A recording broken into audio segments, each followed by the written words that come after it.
The Mafia boss's hand froze mid-signature on a death warrant. Song Kwang-Sik had ordered the cleanup of 17 rival members that month without blinking. He had orchestrated kidnappings, crushed negotiations with a single phone call, and earned his nickname as the White Devil of Seoul, the only Caucasian to rise to the throne of Korea's most feared crime syndicate. But now, staring at the security footage on his surveillance monitor, he couldn't breathe. The new housekeeper was wiping down the marble counter in his penthouse kitchen. Nothing unusual, except for the ring on her finger. Not gold, not silver, just a crude, rusted iron band wrapped around itself like a child's attempt at metalwork. A ring he had forged with his own hands 20 years ago in a Seoul slum, hammered from a stolen construction nail over a trash fire, for a black girl who had shared her last bowl of rice with a starving white orphan. The girl he had promised to marry before the syndicate took him in the night. Before we continue, if you're enjoying this story, please hit that subscribe button and let me know in the comments where you're watching from. It really helps the channel grow.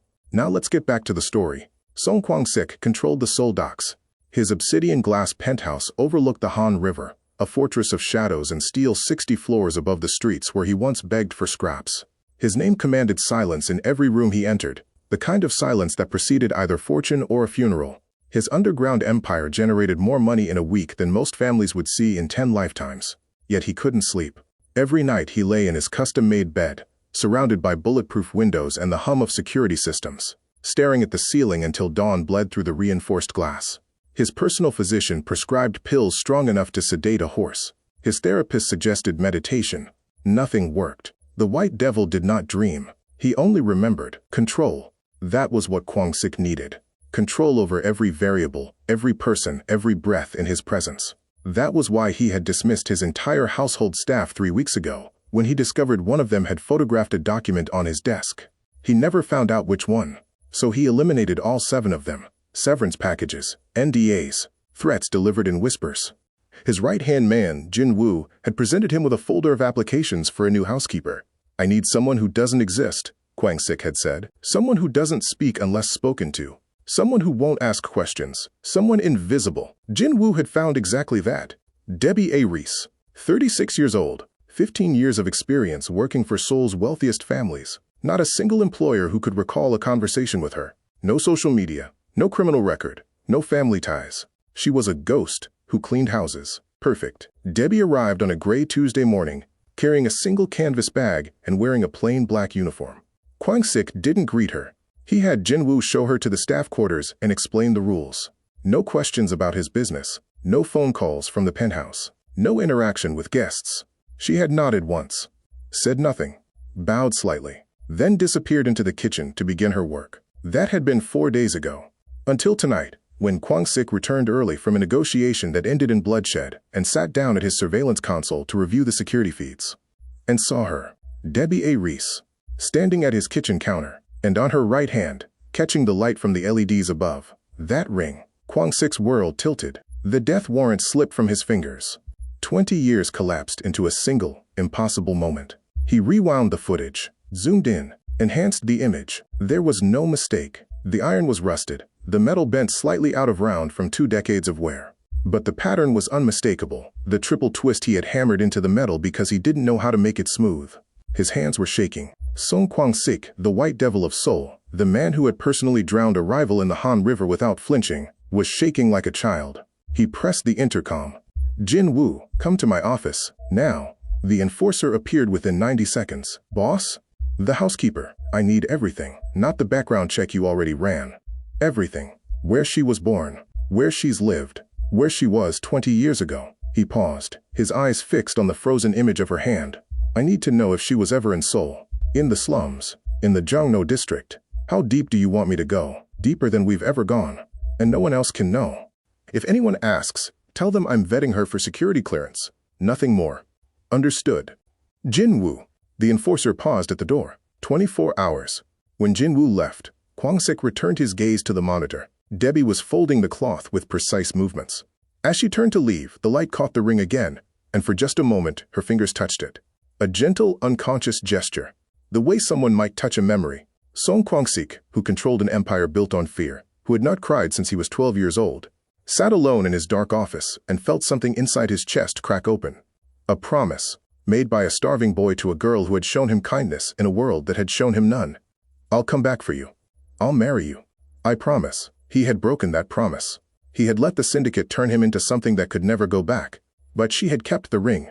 After 20 years, in a city of 10 million people, working in the home of the one man in all of Korea who would recognize that worthless piece of rusted iron, she had kept it. The question that kept Kwang-Sik frozen in his chair was the one he was afraid to answer. Was this coincidence? Or had she found him on purpose? Kwang-Sik didn't sleep that night either. But for the first time in 5 years, it wasn't the ghosts of the men he'd killed that kept him awake. It was hope. And hope, he was learning, was far more terrifying than any nightmare. For 3 days, Song Kwang-Sik became 2 men. By day, he was the White Devil. On Monday, he authorized the firebombing of a warehouse in Busan where a rival gang had been storing counterfeit pharmaceuticals. 17 men burned. He signed the order while eating breakfast. On Tuesday, he met with a Chinese triad representative who had the audacity to demand a larger cut of the dock operations. Kwang-Sik listened politely for exactly 4 minutes, then had the man's translator's fingers broken, 1 for each minute, while the representative watched. The message was clear. On Wednesday, he attended a funeral for one of his own soldiers, a boy barely 20 who'd been caught in crossfire. Kwang-Sik placed a white chrysanthemum on the casket and promised the boy's weeping mother that vengeance would be swift. By nightfall, 3 bodies were floating in the Han River. This was his world. Cold, efficient, blood-stained. But by night, he became someone he didn't recognize. Every evening at precisely 9 o'clock, Kwang-Sik locked himself in his surveillance room and watched her. Debbie moved through his penthouse like water, silent, fluid, leaving no trace of her presence except the faint scent of lemon cleaner and the perfectly arranged throw pillows on his leather sofa. She never looked at the cameras, never paused to admire the view from his floor-to-ceiling windows, or run her fingers across the imported Italian marble. She simply worked, her face a mask of professional detachment. But the ring, that cursed, blessed ring. Every time her hand moved, it caught the light. Every time she reached for a dish or folded a towel, Kwang-Sik's breath caught in his throat. He zoomed in on her fingers so many times he could map every crease in her knuckles. He rewound footage of her washing vegetables in the sink just to watch the way water ran over that rusted iron band. He archived every frame where the ring was visible, storing them in an encrypted folder labeled with randomly generated numbers that only he could access. Jin-Woo delivered the deep background check on Thursday morning. Kwang-Sik read it 3 times, searching for something, anything, that confirmed his suspicions. Debbie Reese, born in Atlanta, Georgia. Moved to Seoul 15 years ago. Work history pristine. Financial records boring. No criminal record. No political affiliations. No suspicious connections. But there was a gap. A 5-year period between ages 14 and 19, where the records went fuzzy. Foster care, maybe. Group homes. The kind of institutional chaos where a girl could slip through the cracks and emerge somewhere else entirely. The kind of chaos where a girl could end up in a Seoul slum, sharing rice with a white orphan boy who stole copper wire to make her a ring. Is there a problem with her boss? Jin-Woo asked carefully. Kwang-Sik closed the folder. No, she's perfect. That night, he broke his own rules. At 11 o'clock, when Debbie should have been in her quarters, he left his office and walked to the kitchen. He told himself he needed water. He told himself it was coincidence. She was there, wiping down the counter one final time before retiring. She looked up when he entered, and for a heartbeat, their eyes met. Hers were dark, unreadable, professional. His must have betrayed something, because her hand, the one wearing the ring, paused mid-wipe. "Sir," she said quietly. Her voice was soft, careful, American accent with something else underneath. "Can I get you something?" Kwang-Sik's mouth went dry. 20 years ago she had asked him almost the same question. "Are you hungry?" "I have a little rice left." "No," he managed. He stopped. What could he possibly say? "I think I made you that ring when we were children. I think I promised to marry you. I think I abandoned you to become a monster." Debbie waited, patient, neutral. Then she looked down at the ring, just for a second, and touched it with her thumb. The gesture was so brief, so subtle, that anyone else would have missed it. But Kwang-Sik saw. And in that moment, he knew. She knew exactly who he was, and she was waiting to see what he would do about it. Kwang-Sik didn't sleep after seeing her touch the ring. Instead, he sat in his office chair and let the memories he'd buried for 20 years claw their way to the surface. Seoul, 2005. The Jangno district slums before the government bulldozed them for luxury apartments. A maze of corrugated metal shacks and rotting wood, where the city's unwanted people disappeared into the cracks of prosperity. He had been 12 years old and dying. No one knew how a white kid ended up in a Seoul slum. His memories before age 7 were fog, fragments of English words, a woman's perfume, the sound of shouting. Someone had left him at a market. Or maybe he'd run. It didn't matter. By 12, he was just another ghost haunting the alleys, small enough to slip through chain-link fences, white enough to be beaten by both Korean gangs and foreign workers who saw him as a traitor to something he'd never belonged to in the first place. He stole to survive. Copper wire from construction sites, fruit from vendor carts. Once, a wallet from a drunk businessman that bought him 3 days of rice before the guilt made him vomit it all back up. But that winter was brutal. Temperatures dropped below freezing. His shoes had disintegrated months ago. His feet bled when he walked. And the fever that had been creeping through his body for weeks finally pulled him down into a doorway where he curled up to die. That's where she found him. Deborah, that's what she'd told him her name was. American girl, maybe 14, with dark skin that seemed to glow even in the gray slum light and eyes that held something he'd forgotten existed. Kindness. You're going to freeze, she'd said in English, kneeling beside him. He'd tried to tell her to leave him alone, but his teeth were chattering too hard to form words. She'd pulled him up, this girl barely bigger than him, and half carried, half dragged him to a shack that leaned so far to one side it seemed to defy physics. Inside was a camping stove, 2 blankets, and a bag of rice that couldn't have held more than a few cups. Why? He'd managed to ask when he could finally speak. Because nobody helped me either, she'd said. Until someone did. She never told him her full story. Just pieces. A military father stationed in Seoul who died in a training accident. A Korean mother who disappeared into grief and pills. Foster care that fell apart. Somehow, she'd ended up here, working odd jobs for the ajumas who ran the market stalls, sleeping in this shack, surviving. They became a unit. She taught him Korean phrases that kept him from getting killed. He taught her which alleys to avoid, and which vendors wouldn't call the police. She shared her rice. He shared his stolen wire, which they'd sell to recyclers, for enough one to buy another day. The ring came later. 3 months into their survival pact. She'd been sick, bad sick, with a cough that sounded like her lungs were tearing apart. He'd stolen medicine from a pharmacy, nearly got caught, ran until his legs gave out. When he'd stumbled back to the shack and given her the bottle, she'd cried. You could have been arrested, she'd whispered. You would have died, he'd said. That night, while she slept off the fever, he'd taken a piece of construction wire and a nail he'd found, built a small fire from trash, and spent 4 hours hammering that wire around the nail until it formed a crude ring. His hands blistered. The metal burned him twice. But he kept working until it was done. When she woke up the next morning, he'd slipped it onto her finger. What's this? She'd asked. A promise. His voice cracked. He was 13 now. She was 15. When I'm older, when I have money, I'm going to come back and marry you. We're going to have a real house, real food. We'll never be cold again. She'd looked at the ugly ring, at his burned hands, at his desperate eyes, and she'd smiled. Okay, Kwang-Sik. I'll wait for you. They had 6 more weeks. 6 weeks of shared meals and whispered plans, and the kind of hope that only exists when you have nothing left to lose. Then the black suit came. His name was Park Dae-jung, though Kwang-Sik wouldn't learn that until later.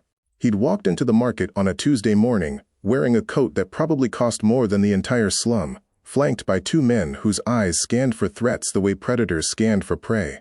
He'd watched Kwang-Sik steal an apple, watched him slip it into his jacket, watched him start to walk away. Boy, the black suit had called out in Korean. Kwang-Sik had frozen. Come here. Every instinct screamed run. But the black suit's men had already moved to block the exits. Park Dae-jung had studied him like a scientist examining a specimen. You're fast, smart, and you're invisible. A white kid in a Korean slum. Nobody really sees you. He'd smiled. How would you like to never be hungry again? That night, they came for him. Kwang-Sik had tried to fight. Debbie had screamed. He'd screamed back promises. I'll come back, I swear. I'll find you. Wait for me. As they dragged him toward a black car idling at the edge of the slum. The last thing he'd seen was her standing in the doorway of their shack, the ring on her finger catching the streetlight, tears streaming down her face. Then the car door slammed. And Song Kwang-Sik, the boy who'd loved a girl in a slum, began dying so the white devil could be born. Now 20 years later, sitting in his office with the morning sun rising over the Han River, Kwang-Sik pulled up the surveillance feed from Debbie's quarters. She was awake, sitting on the edge of her bed, and she was staring directly at the camera, the hidden camera that no one was supposed to know existed. Staring at him. Then she held up her hand, showed him the ring, and mouthed 3 words he could read perfectly on her lips. I kept waiting. Kwang-Sik didn't confront her. Not yet. If she knew who he was, And that message to the camera proved she did. Then she was playing a game whose rules he didn't understand. And the White Devil never made a move without understanding every variable. He needed proof, real proof. Not just a ring that could have been replicated. Not just a woman who might be running the most elaborate con in Seoul's criminal history. He needed to know if the girl he'd loved still existed inside this silent housekeeper, or if Debbie Reese was something else entirely. So he would test her. That morning, he called Jin-woo into his office. "I want tteokbokki for lunch," Kwang-Sik said, not looking up from his laptop. Jin-woo blinked. In 5 years of service, the boss had never requested Korean street food. His meals were carefully curated by nutritionists. Grilled fish, steamed vegetables, imported proteins prepared by private chefs. "Sir? Tteokbokki, the spicy rice cakes. Have the housekeeper make it. We can order from—" "No." Kwang-Sik's voice went cold. "She makes it. Tell her I want it prepared the old way, not the restaurant way. The way people made it in the slums, when they couldn't afford meat or fish cakes. Just rice cakes.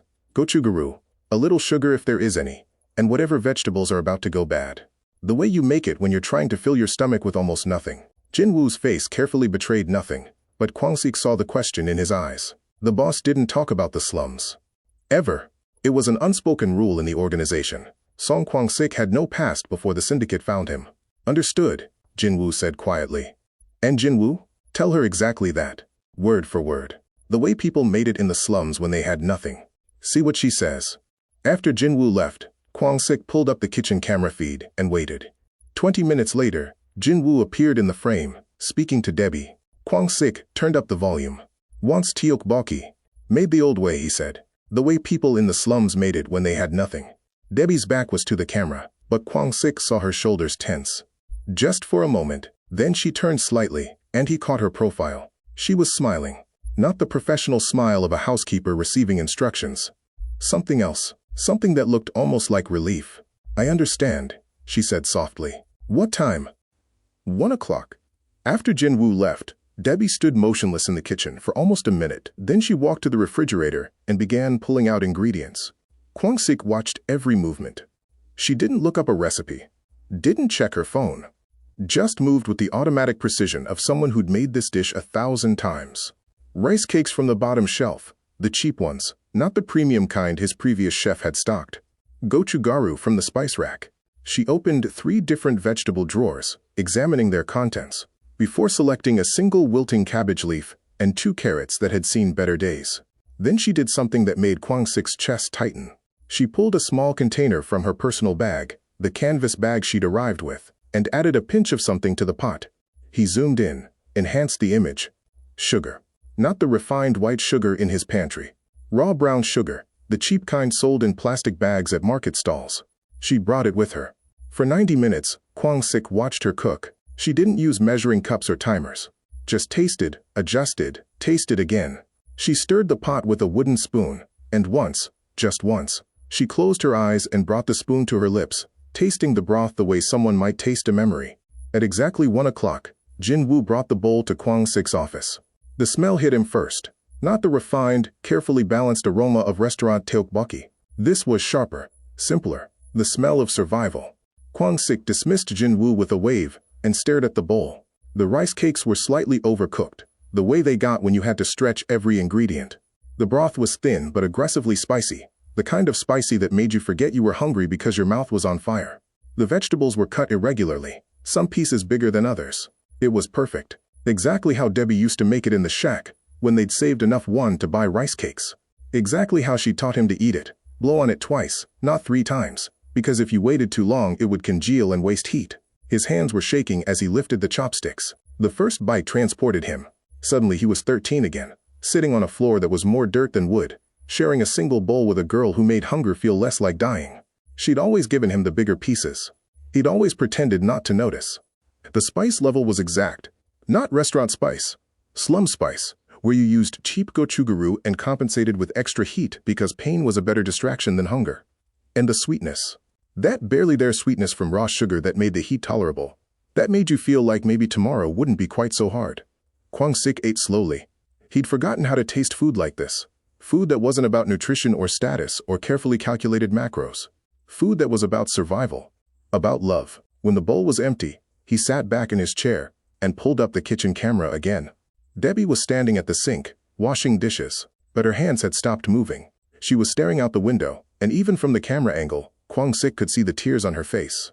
She knew he knew. His phone buzzed. A text from Jin Woo. Victoria Kim has requested an emergency meeting of the 5 families. Tonight. Mandatory attendance. She says she has information about a quote security breach in your household. Kwang-Sik's blood went cold. Victoria Kim, the snake of Gangnam. She ran the prostitution and blackmail networks, and her specialty was finding people's weaknesses and exposing them at exactly the wrong moment.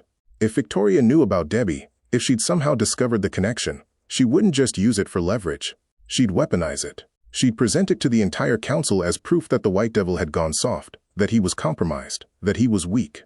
In the criminal underworld, weakness was a death sentence.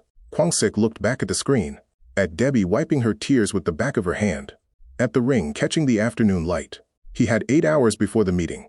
8 hours to decide. Did he send Debbie away tonight, erase any evidence of their connection, and kill whatever Victoria thought she knew? Or did he keep her close and prepare for war? His phone buzzed again. Another text from Jin Woo. Victoria specifically requested you bring your entire household staff to the meeting.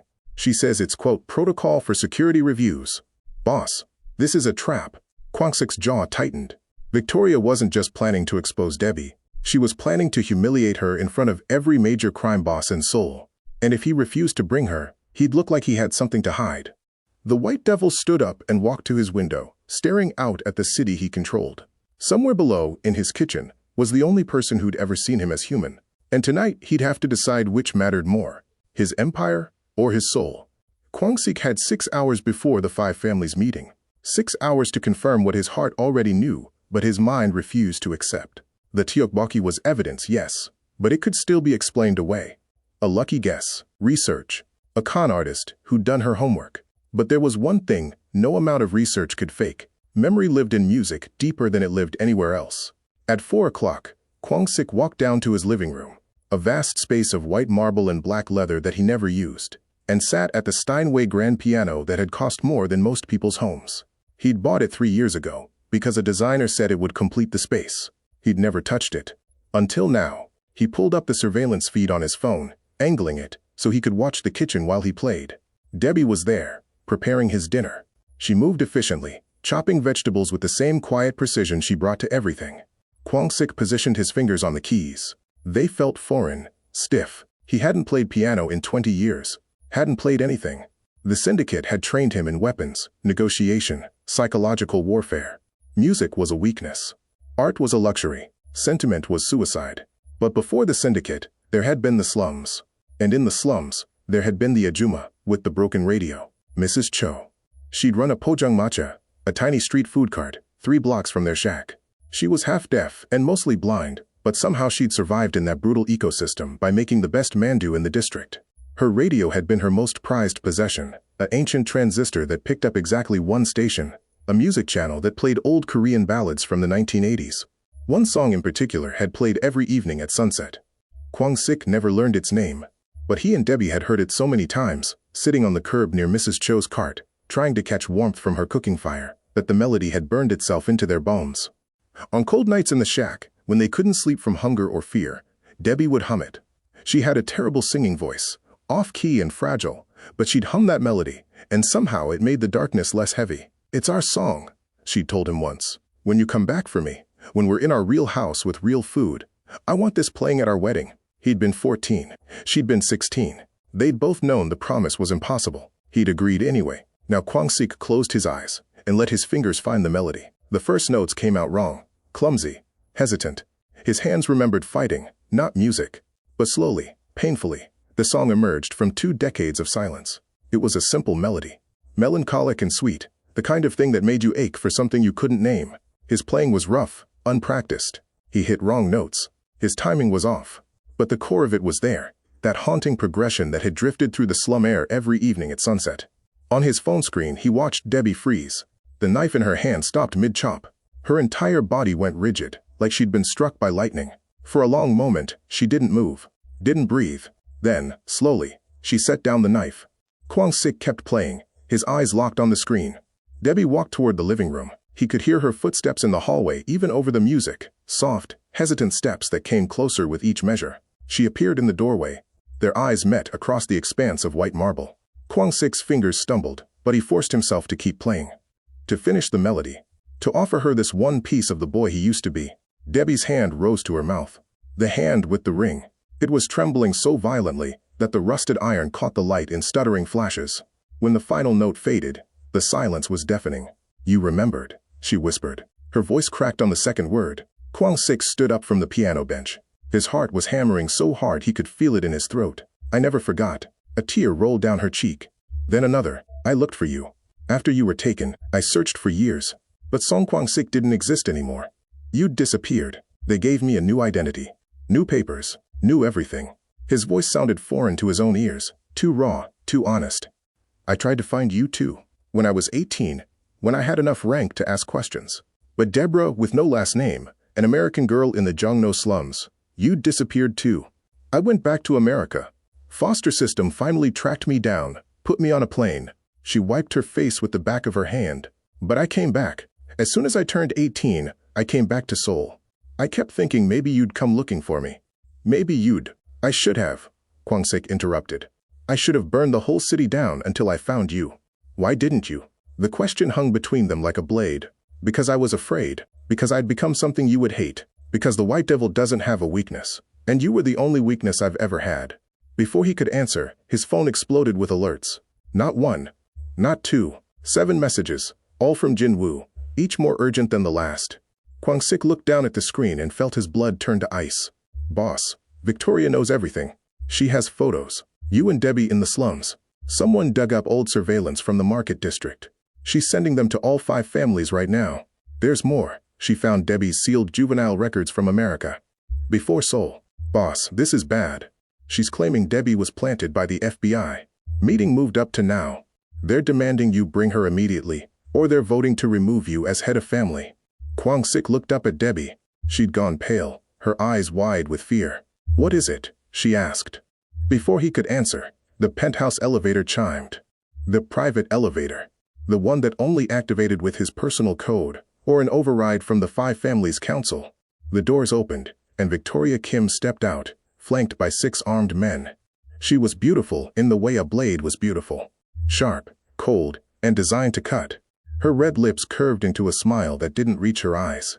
"Song Kwang-Sik," she said pleasantly, as if she hadn't just invaded his home with a private army. "How lovely. I see you've already retrieved your little American spy." Her gaze slid to Debbie, and her smile widened. "Or should I say, Special Agent Debbie Reese, Federal Bureau of Investigation." The world stopped. Kwang-Sik looked at Debbie, at the woman he'd loved for 20 years, at the girl who'd saved his life in a slum, and saw the truth in her eyes before she could say a word. Victoria's smile turned triumphant. "The 5 families are waiting downstairs, White Devil, and they're very interested to learn how long you've known you were sleeping with a federal agent." The war room was 60 floors below Kwang-Sik's penthouse, buried in the substructure of the building, where even police raids couldn't reach. Concrete walls 3 feet thick. No windows. No phones.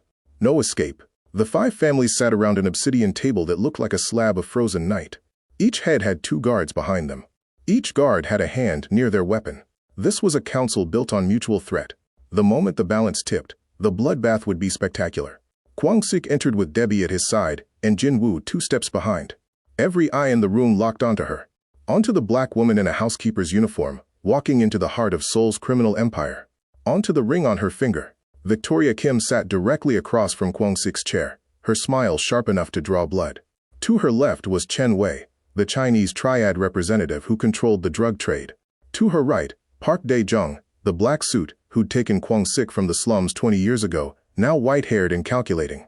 Then Kim Seong-ho, who ran the gambling networks. And finally, Choi Min-jung, the youngest boss, brutal and ambitious. "Welcome, White Devil," Victoria purred. "And welcome to your housekeeper.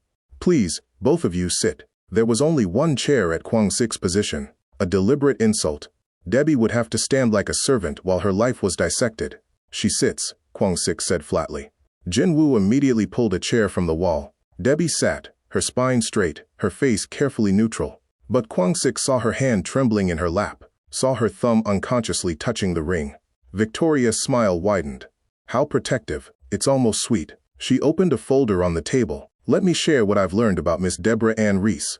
Born in Atlanta, Georgia, 1989. Father, Lieutenant Marcus Reese, U.S. Army, died 2003 in a training accident at Camp Humphreys. Mother, Park Ji-yoon, Korean national, died 2004 of a drug overdose. Deborah entered the foster care system, bounced between homes, and at age 14, disappeared from official records for 5 years. She pulled out a photograph and slid it across the table, until she reappeared here, Seoul, Jungno District slums, 2005. The photograph was grainy, taken from a security camera that probably didn't exist anymore. But the image was clear enough. 2 children sitting on a curb, a white boy and a black girl, sharing something from a paper container. The boy's hand was bandaged. The girl was laughing. Kwang-Sik's chest tightened. He remembered that day. He'd burned his hand, making the ring. Debbie had stolen antiseptic from a pharmacy and wrapped it herself, then bought them mandu with the last of her money to celebrate. Touching, Victoria continued. A love story in the slums. But here's where it gets interesting. She pulled out another document. In 2009, Debbie Reese returned to the United States. And in 2012, she enrolled in Quantico, FBI Training Academy. The room went absolutely silent. Chen Wei leaned forward. You're saying she's a federal agent? I'm saying, Victoria said slowly, savoring every word, that Song Kwang-Sik has allowed an FBI operative to live in his home, cook his food, and access his most private spaces for the past week.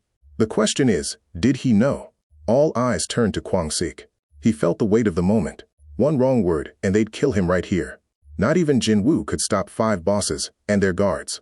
But if he threw Debbie to them, if he claimed ignorance and let them tear her apart, he'd become exactly what he'd spent 20 years trying to avoid. He'd become something even the slums wouldn't recognize. I knew, he said. The room erupted. Chen Wei's hand went to his gun. Park Dae-jung stood up. Choi Min-jin started shouting in Korean. Only Victoria remained still, her smile now a grin of pure victory. Silence. Kwang-Sik's voice cut through the chaos like a blade. The room quieted, but the tension ratcheted higher. Every guard had drawn their weapon now, barrels pointing at each other in a Mexican standoff that could detonate any second. I knew, Kwang-Sik repeated, because I had her investigated before I hired her. FBI training, yes. But she resigned 4 years ago. She never graduated, never became an agent. She walked away. He was lying. He'd had no idea until 30 minutes ago. But the lie was the only thing keeping Debbie alive right now. Victoria's smile faltered. Convenient story. Check it yourself.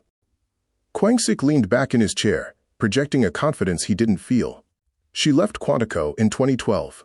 The records are sealed, but they exist. She's been working as a housekeeper in Seoul ever since. No contact with the FBI. No suspicious activity.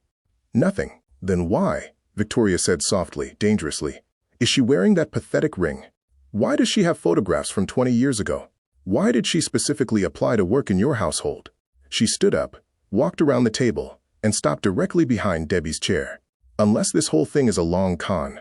Unless she's been watching you for years, waiting for the perfect moment to get inside your life.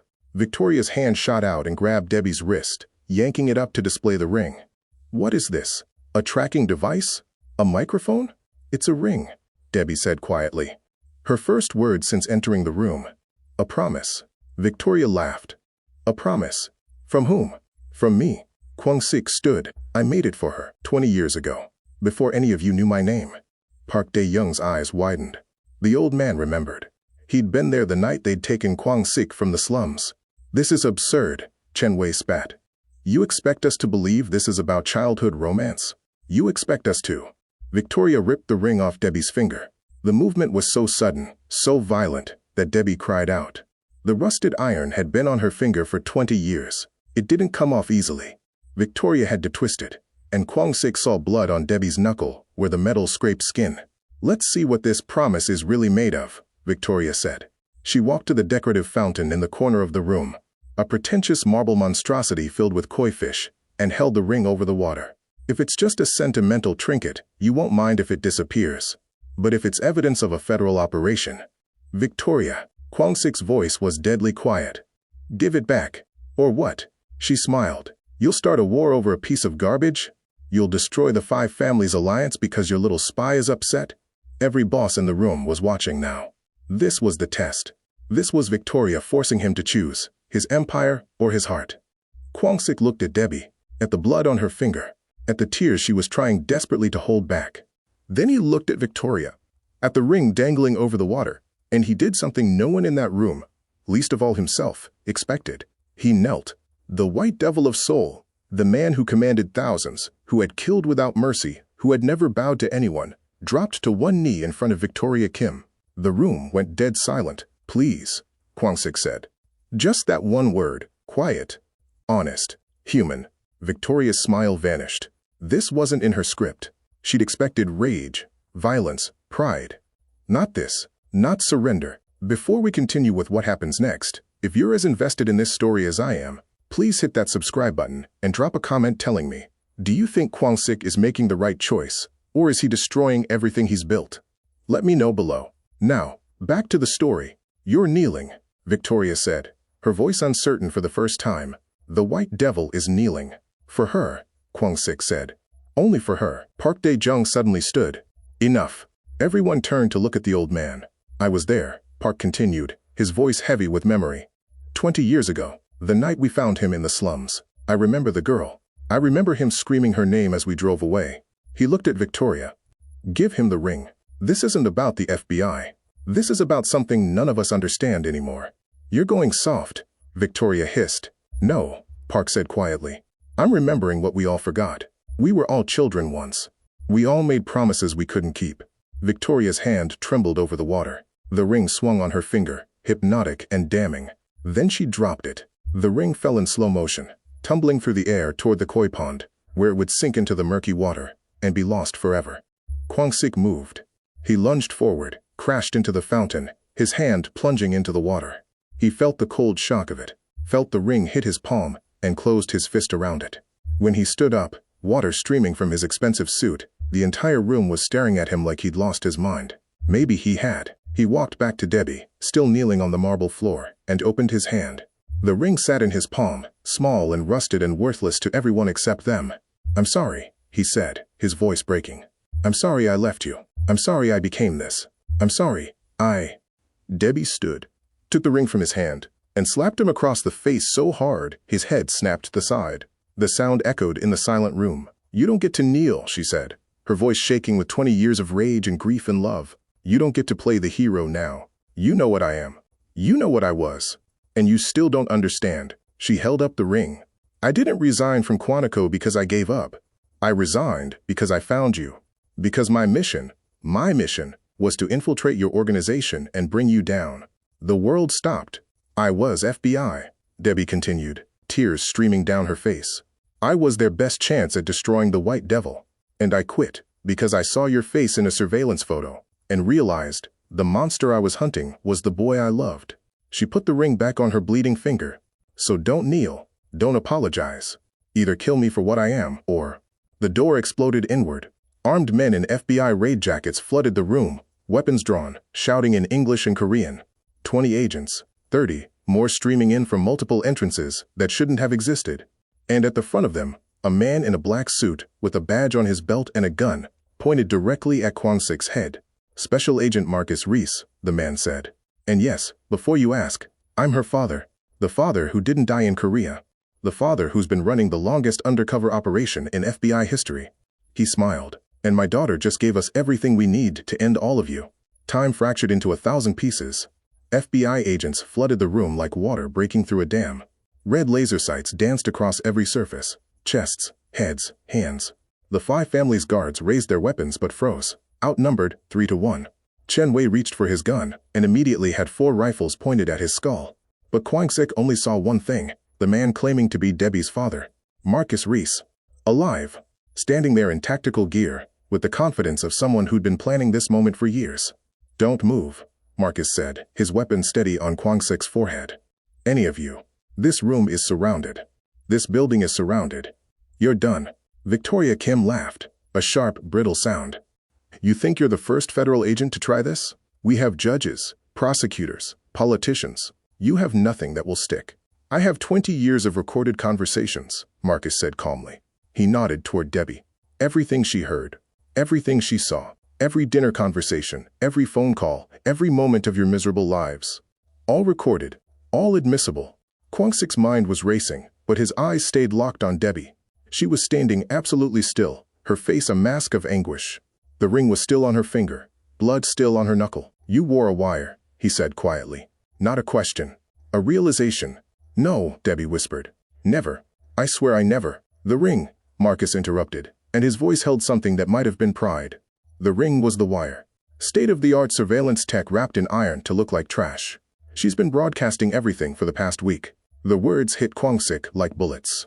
Every conversation, every moment he'd watched her on the cameras, every private thought he'd allowed himself to feel, all of it recorded, all of it evidence, all of it a lie. "No." Debbie's voice cracked. "Dad, you said you promised it was just location tracking." "You said." "I lied," Marcus said simply. "The same way you lied to him. The same way we've all been lying for 20 years. He gestured to his team. "Cuff them, all of them." Agents moved forward. Chen Wei's guards started to resist, and the room exploded into chaos. Shouting, shoving, the metallic click of handcuffs, and the heavier sound of bodies hitting the floor. But Kwang-Sik didn't move. He stood in his wetsuit, water still dripping onto the marble, and stared at the woman he'd loved for 2 decades. "Did any of it mean anything?" he asked. His voice was barely audible over the chaos. "The Teokbokki, the song, the way you looked at me when I played, was any of it real?" Debbie's face crumpled. "All of it. Every second." "Kwang-Sik, Shut up," Marcus snapped at his daughter. Then to Kwang-Sik, "You don't get to play the victim here. You're a murderer, a crime lord. You've destroyed families, ruined lives, built an empire on suffering. My daughter may have feelings for the boy you used to be, but that boy died in the slums. You're just what's left." Something in Kwang-Sik broke. Not the careful control he'd maintained for 20 years. Something deeper. "You're right," he said. Marcus blinked, surprised. "You're right," Kwang-Sik repeated, louder now. "That boy died. I killed him. I drowned him in blood and money and power, because I thought that's what I needed to survive. I thought if I became strong enough, ruthless enough, untouchable enough, I could go back for her. I could give her everything." He looked around the room, at Victoria Kim in handcuffs, her face twisted with rage. At Park Dae-jung, the old man who looked almost relieved to be caught. At Chen Wei, Choi Min-jun, all of them being processed like common criminals. "But I was wrong," Kwang-Sik said. "She didn't need the white devil. She needed the boy who made her a ring from stolen wire. And I killed that boy the moment I let them take me away." He turned back to Debbie. "So do it. Whatever you need to do, testify against me. Send me to prison. I deserve it. But don't tell me you didn't mean anything. Don't tell me you didn't keep that ring for 20 years, because some part of you still believed in the promise." Debbie was openly crying now. "I kept it because I never stopped looking for you. Even when I joined the FBI, even when they told me you were a monster, I kept thinking maybe I could save you. Maybe I could find the boy underneath and bring him back." "Can you?" Kwang-Sik asked. "Is he still there?" Before she could answer, Jin-woo moved. Kwang-Sik's loyal enforcer had been standing quietly behind him the entire time, hands raised, apparently complying. But in the chaos of cuffing the other bosses, no one had actually restrained him yet. And Jin-woo had spent 15 years learning to be invisible when he needed to be. He grabbed the FBI agent nearest to him, spun him around as a shield, and pulled the agent's sidearm in one fluid motion. Then he pressed the gun to the agent's head. "Everyone stops moving," Jin-woo said calmly, "or this man dies." The room froze. 20 FBI weapons immediately trained on Jin-woo, but he had cover. He had leverage. He had advantage. "Boss," Jin-woo said, not taking his eyes off Marcus Reese. "The car is in the garage. Level B3. Keys in the ignition. If you run now, you can make it." "Jin-woo, I didn't spend 15 years protecting you just to watch you surrender to them." Jin-woo's voice was steady, but Kwang-Sik heard the emotion underneath. "You gave me a life when I had nothing. You made me something. Now go. I'll hold them for 5 minutes. That's all you need." Kwang-Sik looked at the door. At freedom. At escape. His mind was already calculating. The route to the garage. The fastest path out of Seoul. The safe houses he maintained for exactly this scenario. He could disappear. He had resources in a dozen countries. He could vanish and rebuild somewhere else. But he'd be alone. Again. Running from the only person who'd ever seen him as human. He looked at Debbie, at the ring on her finger, at the pain and hope and desperation in her eyes. "Let him go, Jin-woo," Kwang-Sik said quietly. "Boss, let him go. That's an order." Jin-woo hesitated for one long, agonizing moment. Then he released the agent and dropped the weapon. 2 FBI agents immediately tackled him, forcing him to the ground. Marcus Reese stepped forward, handcuffs ready. "Song Kwang-Sik, you're under arrest for—" "Wait." Debbie moved between them, facing her father. You can't take him. Excuse me. The recording. Debbie's voice was getting stronger. The one from the ring. You said it's been broadcasting everything for a week, right? Yes, and we have everything we need to. Then you have me confessing to being a federal agent inside this room. Debbie spoke quickly, urgently. You have me admitting to an undercover operation in front of 5 crime families and their guards. That's entrapment. That's a violation of due process. Any lawyer will tear it apart in court. Marcus's face darkened. You're trying to protect him. I'm trying to tell you the truth. The evidence is contaminated. I broke protocol. I got emotionally compromised. And now you have nothing that will actually hold up in court. She took a shaky breath. You taught me that, Dad. You taught me the law matters. Even when we're chasing monsters. The room had gone deadly quiet. Even Victoria Kim was listening now, her expression calculating. Marcus stared at his daughter for a long moment. Then he holstered his weapon. You're right. The operation is compromised.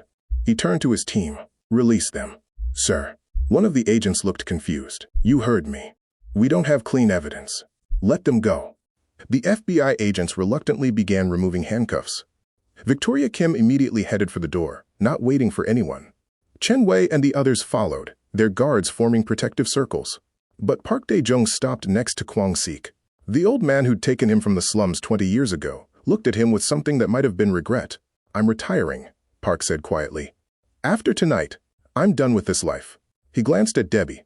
You should be too. Then he was gone, leaving only Kwang-Sik, Debbie, Marcus, and a room full of FBI agents who looked like they wanted to shoot something. Marcus walked up to his daughter and very gently removed the ring from her finger. This, he said, examining the rusted iron, is just a ring. No wire. No surveillance tech. I lied about that too. Debbie stared at him. What? I needed him to think you betrayed him. I needed to break whatever connection you two had, so you'd finally come home. Marcus's voice was tired. But I see now that was never going to work. You've been his from the moment you shared that bowl of rice in the slums. He handed the ring back to Debbie. The real surveillance was in the kitchen, in the cameras he installed. We've been watching the feed from his own security system. He gave us everything, and he didn't even know it. Kwang-Sik felt the ground shift beneath him. His own security, his own paranoia, his own need for control had been his downfall. So we do have evidence, Marcus continued. We have hours of footage. We have recorded crimes. We have everything. He looked at Kwang-Sik. But my daughter's right. The moment she confessed in that room, she contaminated the chain of custody. So legally, we're back to square one. He turned to leave, then paused. You have 24 hours. After that, we come back with warrants, proper procedure, and a case that will actually stick. What you do with those 24 hours is up to you. The FBI filed out, leaving Kwang-Sik and Debbie alone in the destroyed war room. Debbie held the ring in her palm, staring at it like she'd never seen it before. He lied. There was never any surveillance in the ring. I wore your promise for 20 years, and it was always just us. But there's surveillance everywhere else, Kwang-Sik said. And in 24 hours, they're coming back, with everything they need to destroy me. So run, Debbie whispered. You have time, resources, run, and don't look back. Kwang-Sik took the ring from her hand and knelt, not in surrender this time, but in proposal. Or, he said, I could spend the next 24 hours being the person I should have been all along. He slipped the ring back onto her finger. Marry me. Not someday. Not when things are better. Right now. Tonight. Let me keep one promise before they take everything away.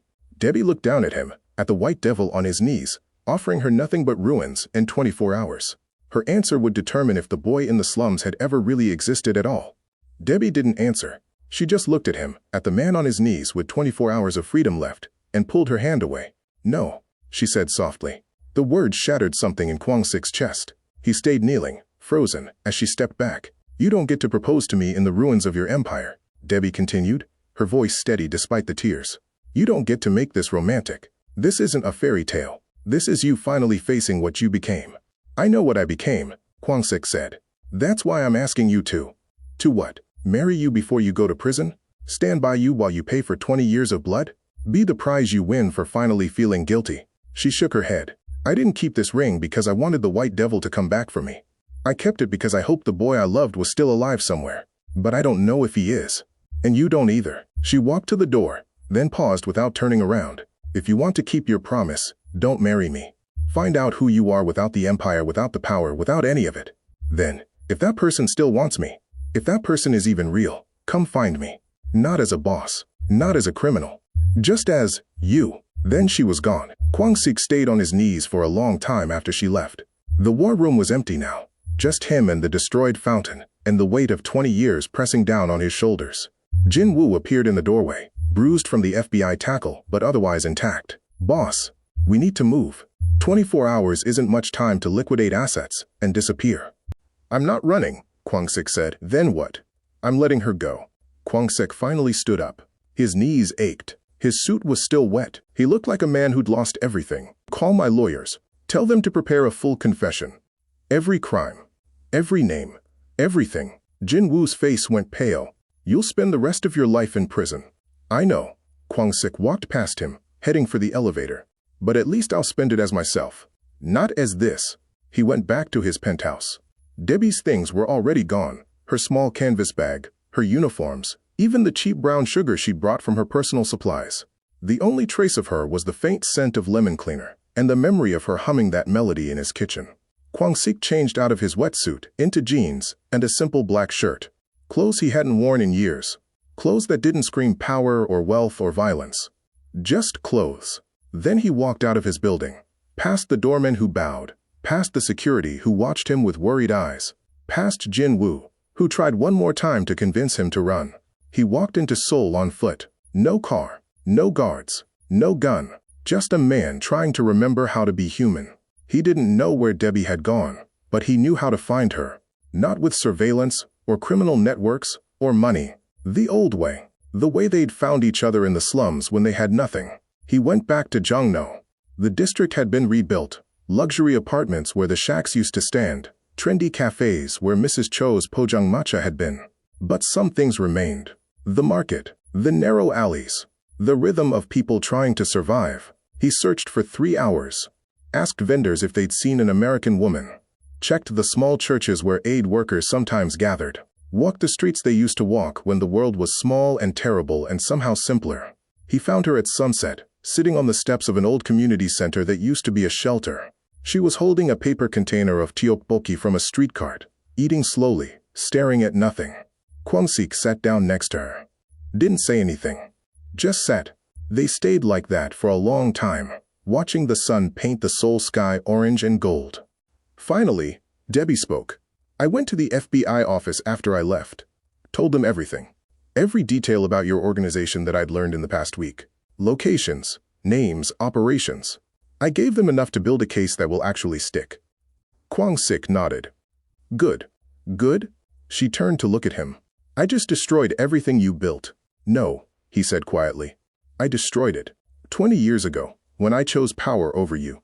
You were just finishing what I started. He paused. I called my lawyers, told them to prepare a full confession. I'm turning myself in tomorrow morning. Debbie's eyes widened. You don't have to. Yes, I do. Kwang-Sik looked at his hands. They'd killed people. They'd signed death warrants. They'd built an empire on suffering. If I want to find out who I am without all of this, I need to face what I did. All of it. You'll go to prison for life, probably. He managed a small smile. But at least I'll go as Song Kwang-Sik, not the white devil. Debbie set down her food and pulled something from her pocket. The ring. She'd taken it off again. I can't wear this anymore, she said. Not like this. Not when it represents a promise made by a boy who doesn't exist. Kwang-Sik felt his heart break. Again, differently this time. But, Debbie continued, her voice softening, maybe someday, if you figure out who you really are, if you survive what's coming, maybe you could make me a new one. Not from stolen wire. Not from desperation. Just from choice. She pressed the old ring into his palm. Keep it. Remember what it meant. And if you ever become someone who could keep that promise for real, someone I could actually build a life with, then find me, make me a new ring, and ask me again.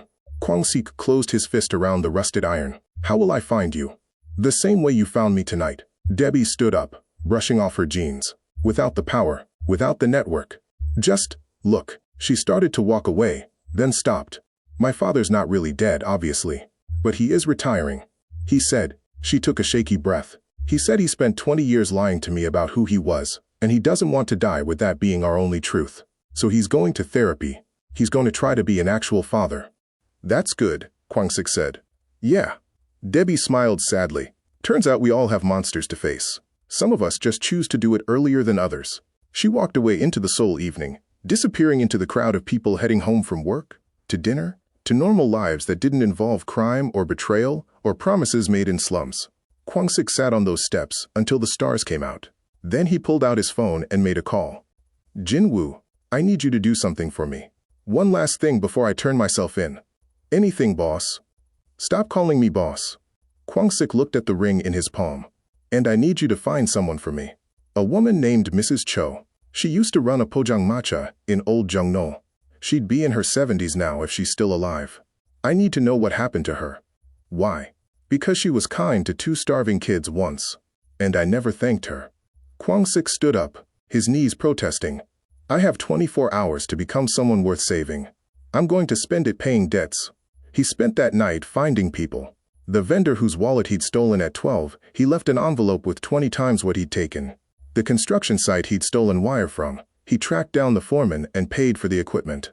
The families of the men he'd killed, he couldn't face them, not yet, but he set up anonymous funds for their children's education. By dawn he'd given away almost everything. The penthouse, the cars, the accounts. He kept enough for a lawyer, and nothing else.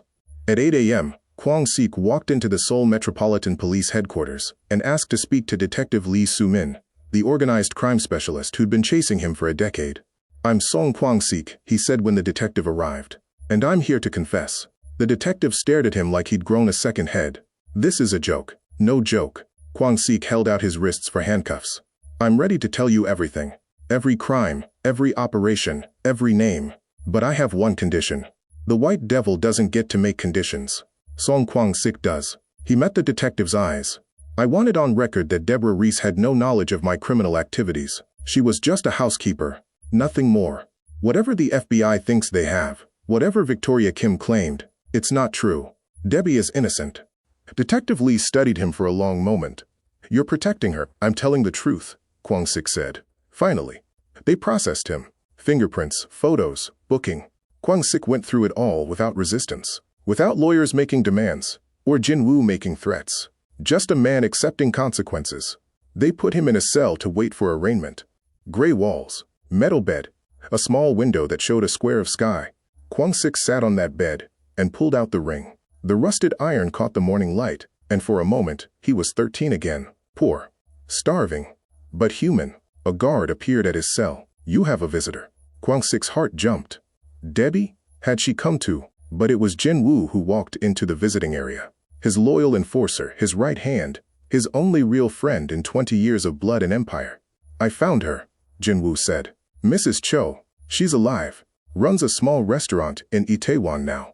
I told her you were asking about her." "What did she say?" Jin-woo smiled, actually smiled, which Kwang-Sik had seen maybe 3 times in 15 years. "She said she always wondered what happened to the white boy and the black girl who used to sit by her cart. She said she's glad you remembered her. And she said," he pulled out a small paper bag, "she made you this." Inside was a container of tteokbokki, not restaurant quality. Simple, poor, made with love. "She said to tell you, the boy who shared food with others will never truly starve." Kwang-Sik opened the container. The smell hit him, and suddenly he was crying. Actually crying. For the first time in 20 years, the White Devil wept. "Thank you," he managed. "For everything. For staying. For..." "Don't," Jin-woo said. "You gave me a life. Now I'm returning the favor. When you get out, if you get out, I'll be waiting. We'll figure out who we are, without all of this. Together."